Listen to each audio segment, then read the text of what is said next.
We are continuing our off-season content here at Locked On Blue Jackets. Today, we're talking about a guy that spent most of his time with the Monsters this season and was pretty darn good down there, but he had flashes of NHL experience as well. We're going to talk all about Josh Dunne on today's Locked On Blue Jackets. You're Locked On Blue Jackets, your daily podcast on the Columbus Blue Jackets, part of the Locked On Podcast Network. Your team every day.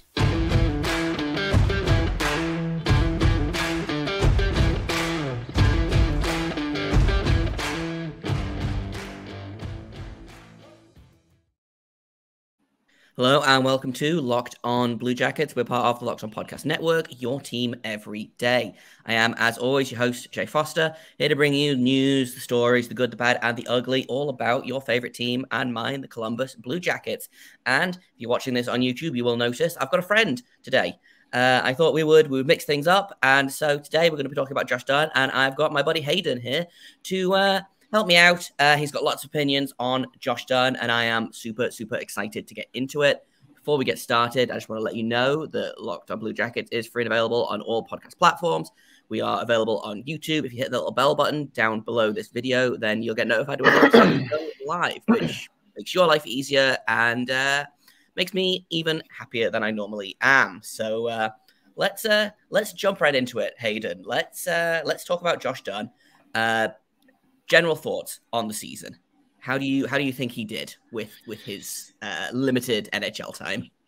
Well, you see, now here's where I come to a guy like Josh Dunne. You want to talk about him. As any fan who has been watching the Blue Jackets over the last few years, you know Josh Dunne's a name. It's not necessarily a face or a player that you can remember playing a whole bunch, because he hasn't. He's only played 14 games as a Blue Jacket over the last couple seasons. He's played in Cleveland a whole bunch, garnered some points up there, certainly. But he hasn't done much for Columbus, and that's because he hasn't even had his first point yet, Jay. Like, I'm talking, like he's literally done nothing yet. And I thought that was a bad thing at first, but I remembered he got a bulk of his games this past, March and April. And I was like, okay, good. So he's, following orders, not scoring. I can't penalize him for having 0 points in tank season. So I'm very pleased with what I see looking at the stat sheet, even though it's a bunch of zeros. He's, a guy that follows orders.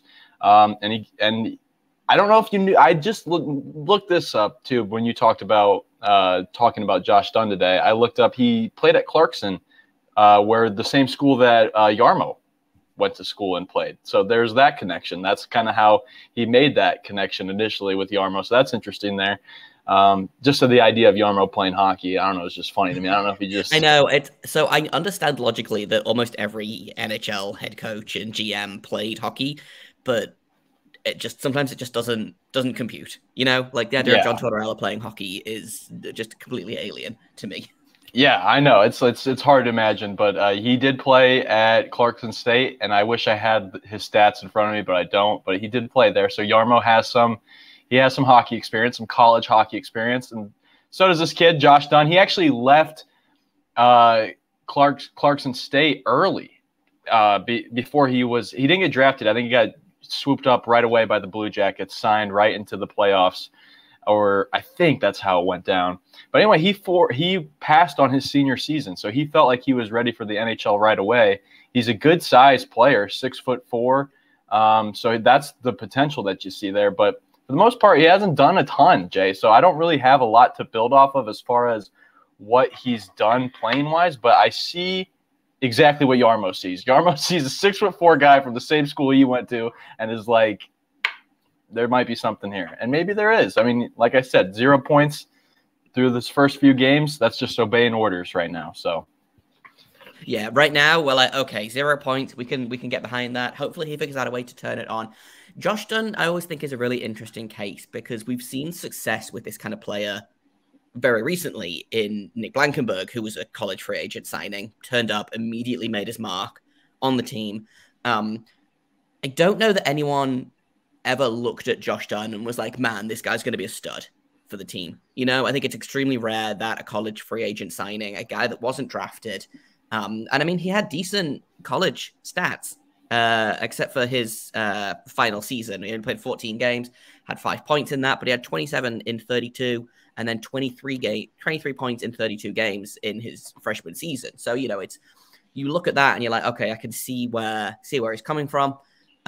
He has yet to kind of turn into the kind of player that I think the Blue Jackets want from him, but I can see flashes of what they expect. A guy who, like you said, 6'4", big body, will throw his weight around, will be kind of a pain in the butt to play against. The problem for me kind of becomes that the Blue Jackets have a bunch of those guys already. And so I feel like, is Josh Dunne kind of an extraneous player? Right. Yeah. So what I would respond back to that is you need a lot of those guys, because I don't know if you've noticed watching the playoffs, it seems like the teams that are filled with a lot of young players are really well right now. Like the Devils beating it's a new age NHL. It feels like, look at the Carolina Hurricanes. They're kind of one of the older teams, and they're a team that we're used to seeing at this point in the playoffs, but they're still filled with young guys. So you kind of do need a bunch of those guys. Another guy that you talked about in that class of guys that graduated college or finished college and left early is Hunter McCown. I think he was another center that we picked up recently near the end of the year. Another big body guy that we're trying to have on the forward. That's just kind of what Jarmo's going for. I think he's just going for big players, and Josh Dunne, I think, is he's a guy that just wants to do the gritty shifts. I think he is that guy. I think he's a guy that just wants to keep it simple, and if he can elevate his way to the top, obviously that's ideal. That's probably not where his expectation is at, of course, for his career, but just with that frame, Jay, 6'4", I think GMs and coaches see that and just think, wow, I can do a lot with this. And he's only 24 years old, so maybe he could be a late bloomer. I don't know. We just haven't seen a lot of him. That's the thing. And he hasn't done a lot of what we have seen. So I don't know. There's a lot of questions around the center position too, because obviously in less than a week here, we're going to figure out where the Jackets are going to be drafting. And we might have a C1 on our hands. If we get the number 1 overall pick, we'll have Bedard. So there you go. And we'll have Johnson. And we'll be pretty straight when it comes to that, as far as, trying to stack that position. And then maybe he could fill in at the bottom. But until we see more of him, I can't really speak a whole lot. But he'll have his opportunities coming up in Traverse City at the end of the summer. That's kind of the next time we'll see him. Yeah, for sure. I want to talk in a minute, actually, kind of about that center position, and it feels like the Blue Jackets have a weird logjam of bottom 6 centers, and they don't have that top 6 center talent at the minute. So we're going to talk about that in a minute, but first, I need to tell everyone at home all about Built Bar. Because I don't know about you, Hayden, but I exist entirely on like snacks and energy drinks. I'm kind of a gremlin person, and I'm always looking for the kind of snack that is delicious, but is not made entirely of sugar. And Built Bar is that. It tricks you at first. They're covered in 100% chocolate, and you think, oh, okay, this is just a candy bar. It's not. Built Bars are healthy. They taste incredible. They don't taste like these grocery store protein bars that are, chalky and really difficult to chew. But Built Bars, only 130 calories, 4 grams of sugar, 17 grams of protein. For years, we've been talking about ordering Built Bars at Built.com, but now you can get them at your local Walmart or Sam's Club. You can still get your specialty flavors at Built.com, but go to Walmart, you can pick up cookies and cream, chocolate, coconut puff. Sam's Club is doing brownie batter puff, churro puff. So if you are, out and about, stop by Walmart, stop by Sam's Club, or like I said, you can go to Built.com and get your favorite flavors there. Built.com. You can thank me later, honestly. I highly recommend them. So let's get back to Josh Dunne specifically, and kind of more generally. I feel like there's this weird push at the minute to have every player on your team be an elite player, and there's just not that's not how hockey works. I would love to have 4 lines that are essentially top lines. But you've got to have your bottom 6 guys. And so I can see where Kekalainen is coming from in picking these guys like Dunn, like McCown, like a bunch of other guys that I'm probably forgetting. And you try them out at the end of the season. There's nothing to play for, That's the other thing as well. I don't think he's played a meaningful Blue Jackets game yet, because all of his games were either at the end of last season, where the Blue Jackets picked 12th overall with their pick, or this season where they might pick first overall. And he only got called up because everyone was injured, like literally everyone. Everybody.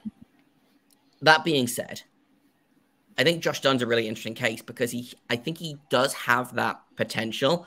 Like you said, if he can elevate his game, if he can figure out a way to, like, if we could get 20 to 30 points out of Josh Dunne next season, like, that would be incredible, And frankly, this might be controversial. Probably not on this show. I think people have heard me talk about this player enough. I would take a younger player like Josh Dunne, who maybe doesn't have quite the same skill level, over a player like Olivier, who probably has a little bit of a higher ceiling, but also just seems to exist entirely to fight and take stupid penalties. Like, I think Josh Dunne. I will say Josh Dunne did have 6 penalty minutes this past year. So yeah, that is true. But I mean, I'm just kidding. I'm just kidding. No, I love. Really, you don't like Olivier because he fights? This is something we could probably get into in later episodes. I don't like fighting in the game, especially like I feel like fighting has become really staged, and it feels very much like we're just gonna fight for the hell of it. And I don't love that. I also don't really buy into the fact that the Blue Jackets got bullied all of last season, which is why they went out and got players like Olivier, players like Branson, who I'm also not the biggest fan of, but. I don't know. Josh Dunne feels like a player that is going to try to score as well as try to kind of be that physical presence. Yes, yes. I think he sees himself. I think he sees himself as a Pierre-Luc Dubois, where he's not necessarily the flashiest player, but he's just so like that Pierre-Luc Dubois model is kind of what Jarmo is just chasing after. And I think ever since he left, there's just that spot. Jarmo is just trying to find the next one. And then maybe he will. Maybe Josh Dunne could be that guy. I don't know. I mean, look at like Eric Robinson is a really good example of an effective bottom six player. Yes. And I've been making jokes for years about, Stonehand Robinson. And when his hands catch up to his feet, he's going to be amazing, and we kind of saw a little bit of that this season. And I think you put a guy like Josh Dunne with an Eric Robinson, and then, I don't know, maybe Alexander Texier on the other side, a couple more experienced players, put Dunne in a position to succeed. And I think we could very well see him become a pretty effective player at the NHL level. Because I think he hasn't done everything at the AHL level, but I thought he had a pretty good season with Cleveland. Again, Cleveland swamped with injuries, swamped with the fact that we kept stealing all of their players because our players were all injured. He finished the season 4th in points on the Monsters with 37 points in 65 games, 20 goals, which was second on the team. So, he's no slouch at the AHL level. The question becomes, can he figure out a way to take that scoring and make it work in the NHL? Okay, I wanted to pay off on a little tease here because I did mention Jarmo's stats. I will give Jarmo credit. In the NHL, he had 8 points in 55 games. So I just always love a classic reading Jarmo's stats.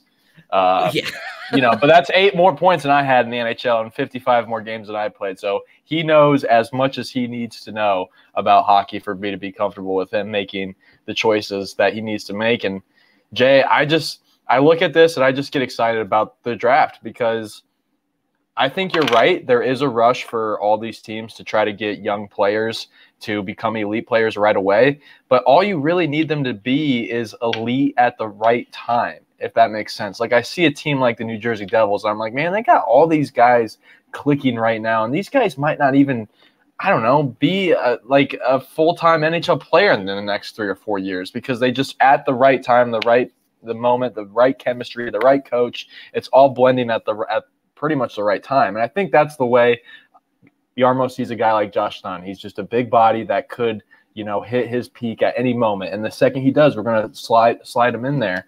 And that's kind of where it's at. And I look at the draft and I'm like, that's where Jarmo is going to go to work because we got 5 picks in the first 3 rounds. So we got a lot to work with. And it's just, I know it's so annoying, Jay, like going through that cycle of just being like having all these young guys over and over again. But all it takes is the right young guys on the ice for you to just completely change your mind and be like, oh my gosh, we have it. But until then, we just got to keep doing what we can do. And I mean, we as in the team, and just draft. That's all we can do. It's just keep drafting. Yeah, I think the Warriors and people kind of feel like the Blue Jackets have been stuck in kind of the same Arizona Coyotes cycle of drafting in the top 5, keeping the player for a couple of years, flipping them for picks because they got rid of their picks because they had to forfeit them, etc. You know, like, what was it? They sent Oliver Ekman-Larsson and Connor Garland to Vancouver. Yep, and then they ended up picking Dylan Genther with that. Okay, and like, okay, on paper, that looks incredible. Dylan Genther shaping up to looks like he's going to be a really solid NHL player in the future. But what happens in a couple of years when the Coyotes suddenly need to flip him so they can pick up another contract? Just to finish that thought on Josh Dunne, though, and then we'll talk a little bit about the future of this team. I've completely lost my train of thought. God damn it. All right. No, he's a good center. He's a good player. I see what Jarmo sees in him. He's a guy that went to the same school. I know at the previous job I worked in, the guy that had been there for 40 years went to the same school as me. So he just liked me just because of that. I didn't even have to do anything. He just immediately liked me. That's exactly how it goes. People see guys that go to the same school as them, and they find that emotional attachment. And I think this is a guy, he needs a contract. He doesn't have a contract going into the next year, but I think he'll get a similar deal that he just got, just a little, two-way, six-figure deal. And he'll have a chance. He'll have his chances throughout the season, and it'll be up to him to prove it. And I'm looking forward to it. It's just another storyline going into Traverse City, really, because I bet that's where we'll see him next. Yeah, 100%. And if I'm not mistaken, he captained the Traverse City team last season. Yeah, I think you're right. And he had a ton of pretty good. Yeah, he did have a good. Yes, he did. I've remembered my thought, but we're going to take a quick break, and I will get back to why I think Josh Dunne could be a really interesting player in the future in just a minute. I want to go ahead and thank everyone for making this your first listen of the day every day. Once again, Locked On Blue Jackets still free and available on all podcast platforms, available on YouTube. I just hit a milestone on YouTube the other day, so that was super exciting. We're heading towards the next milestone. Please hit subscribe if you haven't already. Become one of the everydayers. And we'll get right back to Josh Dunne in just a minute on Locked On Blue Jackets. Okay, so while we were talking about the Devils and having these players just kind of hit at the right time, something kind of occurred to me about Josh Dunne. And you know who feels like a perfect analogy for Josh Dunne? Do you remember it would have been the 2013 Stanley Cup run, Brian Bickle on the Chicago Blackhawks? I don't. Okay, so he was a player, big guy. He reminds me of Brian Bickle was a big dude, wasn't he? Yeah, big, massive dude. Not very effective. Who did he play for? And suddenly turned into a wrecking ball. Like he had a phenomenal playoffs. Who did you say he played for? Sorry, he was on the Blackhawks team in 2013. And he got hot at the right time, and his game was geared toward the playoffs. And I wonder if that's a kind of... I would not be surprised if the Blue Jackets keep Josh Dunne around, they make the playoffs in the next year or two. I'm just going to knock on wood about that. I think they could see Josh Dunne being a really surprising piece of a guy whose game is geared towards playoff hockey, which, like you said, it's bigger, it's meaner. I don't necessarily think the Jackets need to get bigger and meaner because...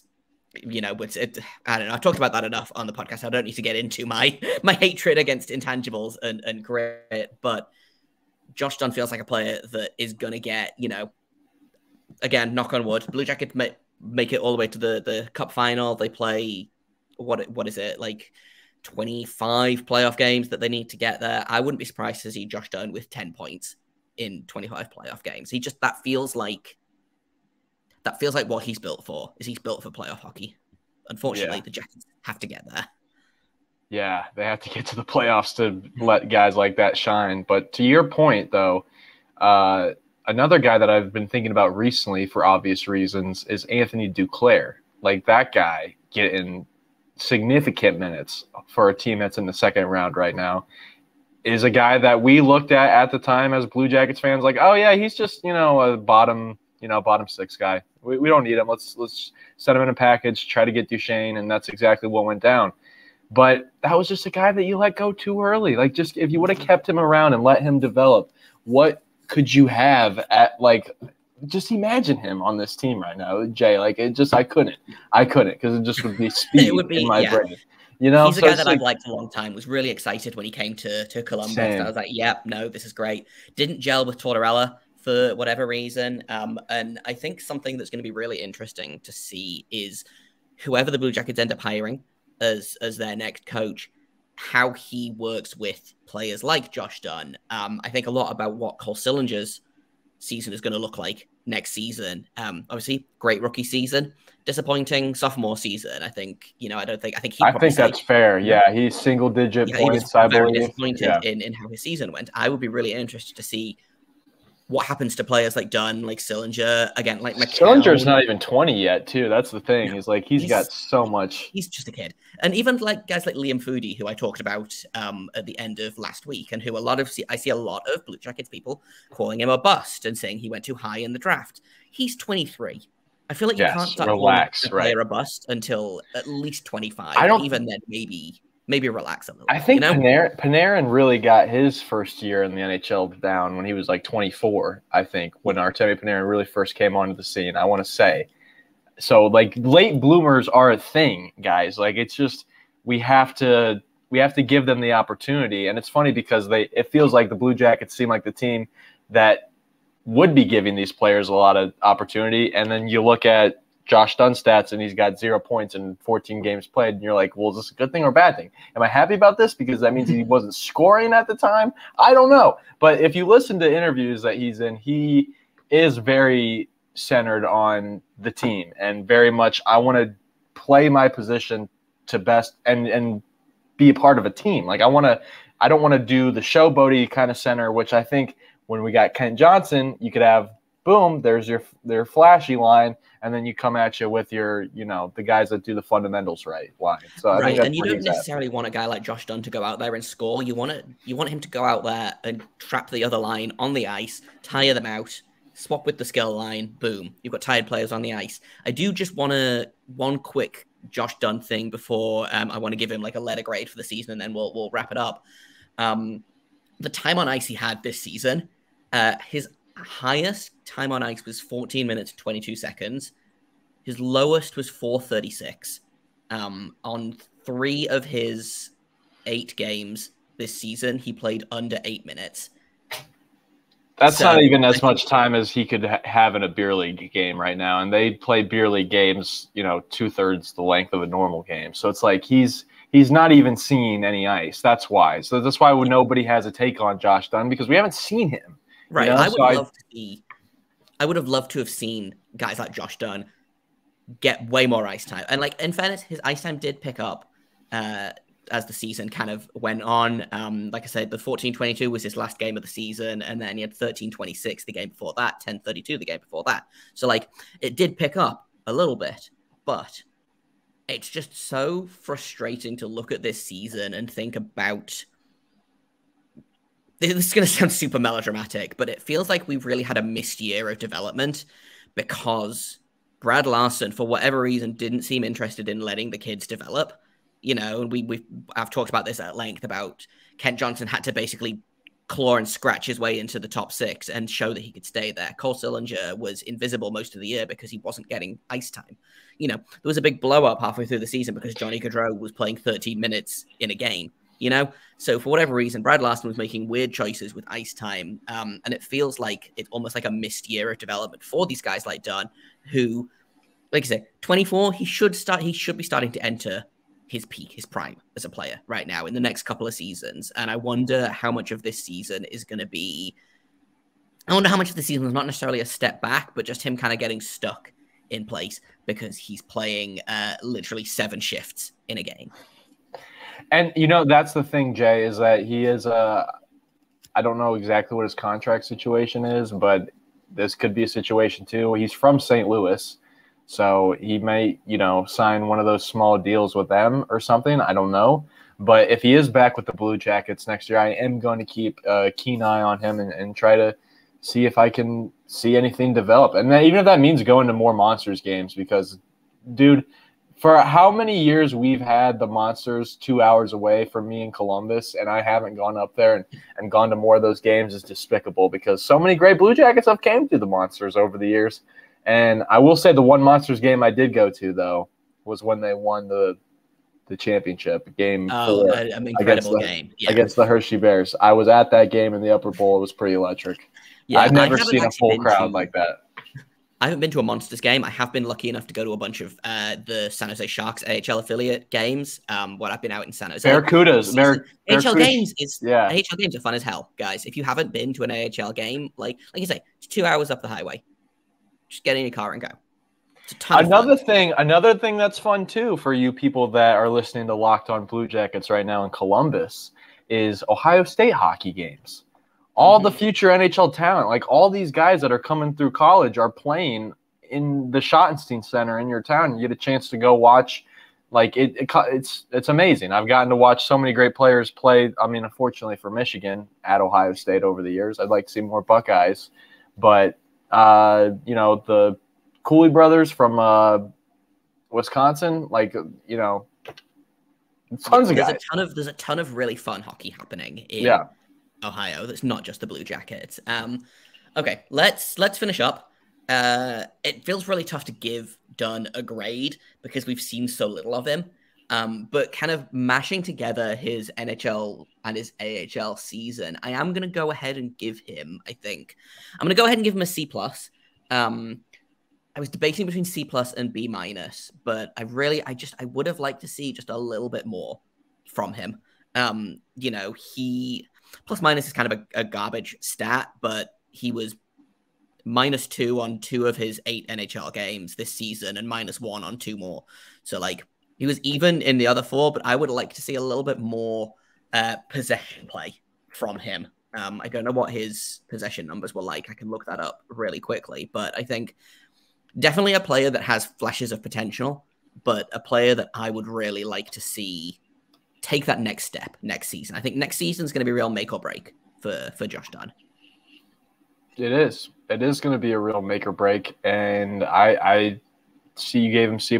I'll give him a B- because I love to see the goose eggs. We needed the loss. We needed the losses this time of the year. So I appreciate that out of you, Josh. I give him B-. I think the fact that he went under the radar and didn't score when we needed them not to score was great. But that being said, and he did get on the score sheet with the penalty minutes, and it wasn't too many to where it was a problem.